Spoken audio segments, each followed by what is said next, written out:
On the night of the 20th of March, USS Chinook conducted boarding of one of three tugs that were sighted up the KAA.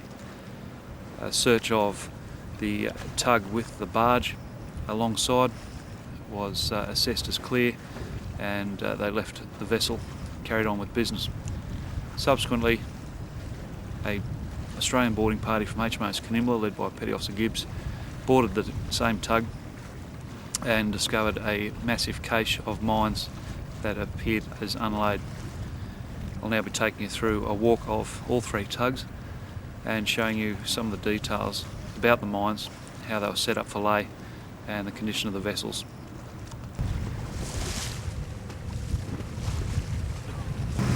I'm on tug Al Rayaya, which was discovered with 44-gallon drums on the stern, covered by thick plastic. Now these mines were cleverly disguised under these 44-gallon drums. They pivot up and form a clam over the top of these 18 mines which will sit on these rails.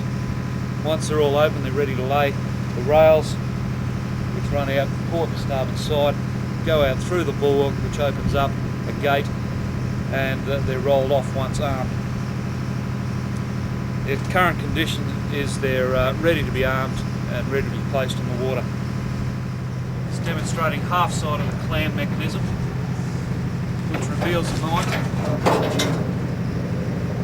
Hinged on the deck, both edges, and the 44's half cut.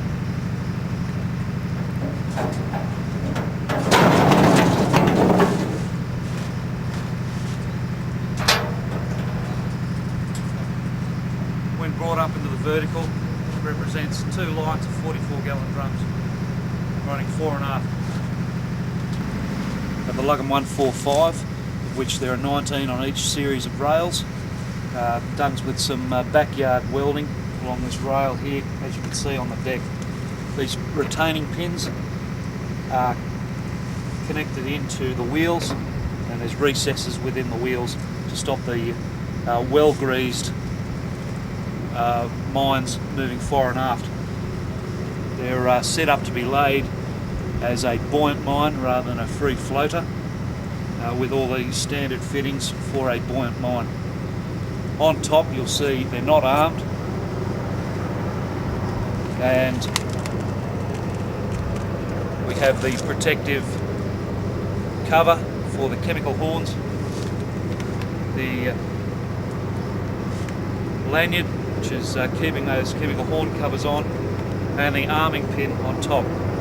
The interrogation of the mine layer on board revealed that there was a 30-second arming delay once the mine had been discharged overboard and seated.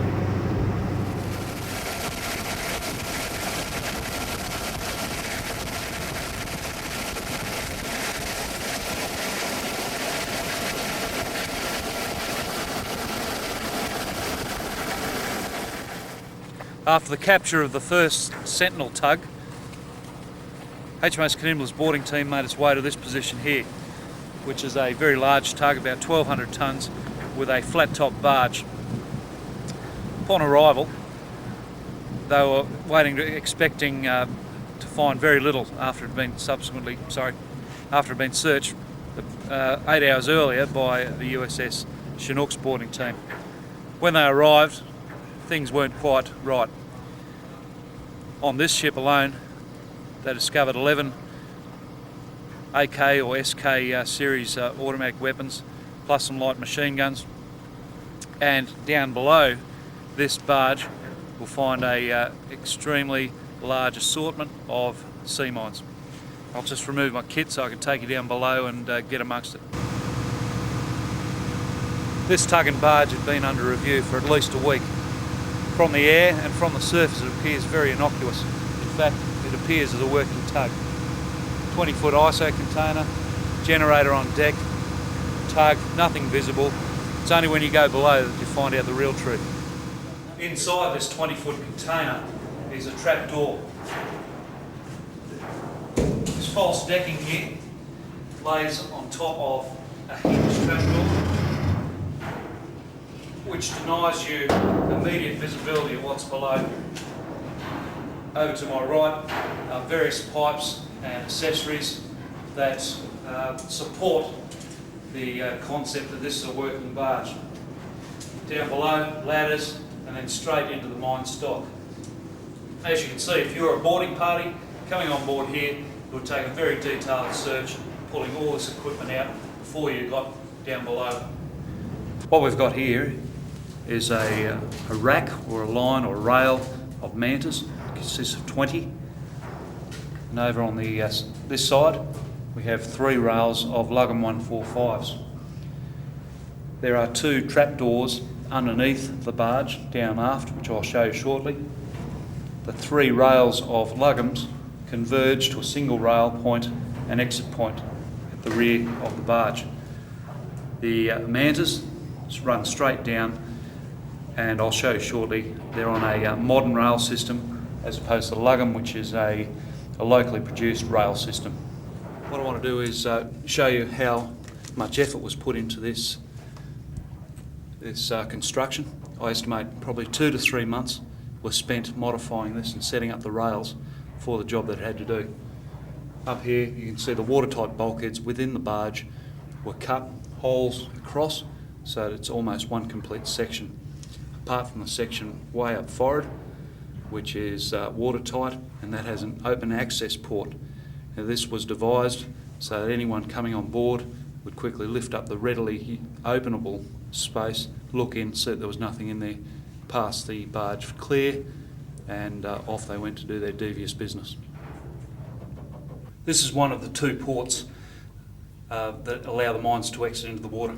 I'll open this one up, and then you'll see the extendable rail system, which will allow the mines to simply fall over the side and into the bottom.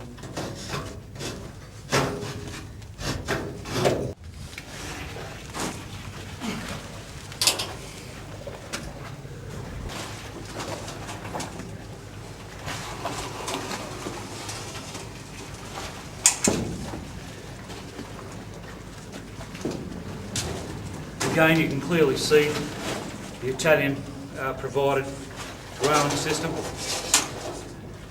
which would allow these mantas to move rapidly out. The indications that there's been no mining, the 20 mines that are currently on the rails are backed up, so there's no gaps in the train, if you will, between me and the end of the line, although there is space for possibly 3 more mines right down the end. I would assess that if mining operations had taken place or been interrupted with by our forces, that there would be gaps along the rail, particularly considering that these movable stops are still in position along the entire rail. On this port side of the barge, there is a much larger hatch due to the height of the Lugum 145 to allow it to clear the barge on exit. To assist in the lifting of this, a simple pulley device and boat winch basically has been set up to relieve the weight. I'll just open this hatch up now.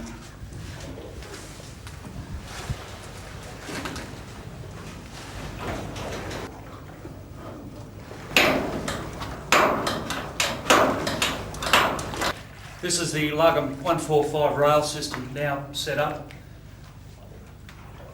nearly put into place with a hard pin put through 2 holes, and now it's ready to go. The mine's ready to deploy. A good indication that mining hasn't taken place is by looking at the greasing on the rails, and as demonstrated right here, you can see that a film or a coating has been applied, probably by fingers. There's no definitive wheel marks that would have been left by the 145's anchor. That's also on this main frame here, as well as the extension piece. There's absolutely no indication here that any mines have been wheeled out through here. Simply a great piece of kit.